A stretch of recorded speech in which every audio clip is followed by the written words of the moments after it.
বিসমিল্লাহির রহমানির রহিম।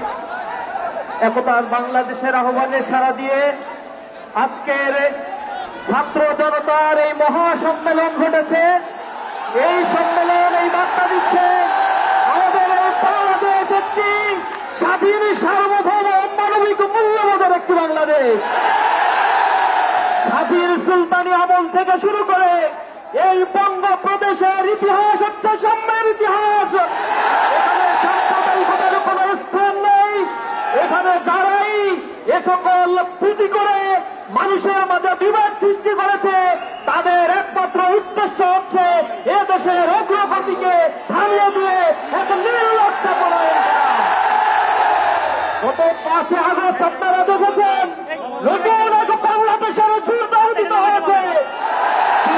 15 বছর অত্যাচার, নির্যাতন, গুম, খুন, হত্যা, ধর্ষণ, লুটেরাদের মাধ্যমে এই বাংলাদেশে পার্বত্য ক্ষতি হয়েছে এই ফ্যাসিবাদ সরকার।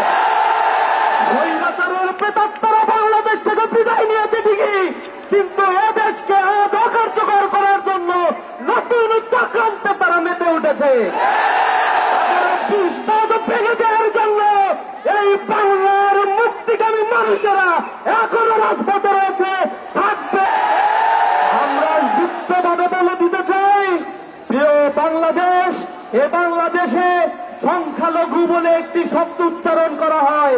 এদেশের সংখ্যালঘু বলতে কোনো শব্দ নেই। এদেশে সবাই আমরা মানুষ, আমাদের মানবিক মূল্যবোধ নিয়ে আমরা এদেশে বসবাস করতে চাই।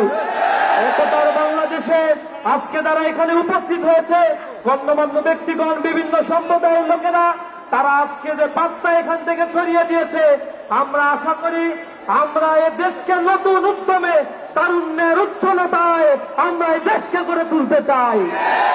সর্বশেষ আমরা বলতে চাই, এই বাংলাদেশ নিয়ে যদি কারো ষড়যন্ত্র করার স্বাদ জাগে, আবার যদি কারো ভর করে এই বাংলাদেশকে ফ্যাসিবাদের দোসরের আওতায় নিয়ে আসতে চায়, সাধারণ ছাত্র জনতা তাদেরকে এই বাংলাদেশে এক মুহূর্ত থাকতে দেবে না। সংগ্রামী বন্ধুগণ, এই বাংলাদেশ আমাদের। স্বাধীনতা উত্তর এই বাংলাদেশে নিঃশ্বাস ফেলার মতো অবকাশ আমরা পাই নাই। আমাদেরকে নানা ধরনের ট্যাগ দিয়ে এদেশের মানুষের বাক স্বাধীনতা, সাংবিধানিক মানবিক মৌলবোধকে দমিয়ে দেওয়ার জন্য চেষ্টা করা হয়েছে। আজ মানুষেরা জেগে উঠেছে। জাগ্রত মানুষের কণ্ঠস্বরকে রোধ করার মতো কোন চক্রান্ত করার মতো কোন শক্তি নাই।